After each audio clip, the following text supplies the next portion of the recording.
Good morning, good morning. Dito na ako sa Silang. Umalis ako ng almost 5 AM. Di na, wala nang hilamos. Nakapadyama pa. Okay.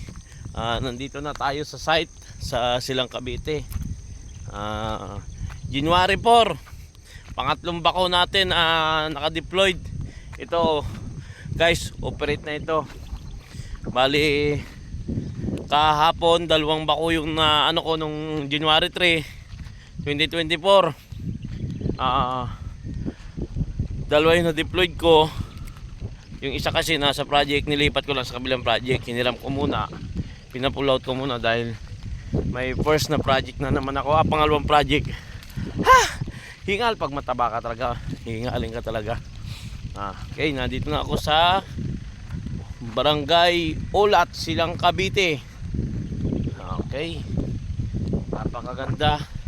Napakasarap ng hangin. Napakasarap po.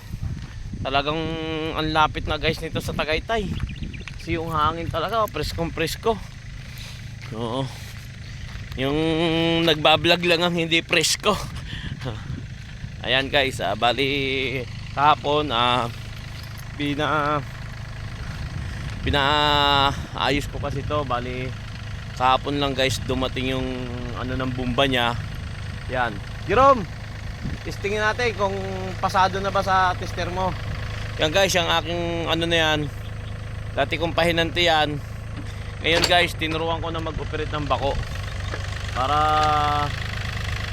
medyo matoto. Itaas-taas mo ng konti yung minor. Okay, konti pa. Yan. Okay, ayan o. Saan ang takbo ng lupa niyan? Sige. Ayan guys.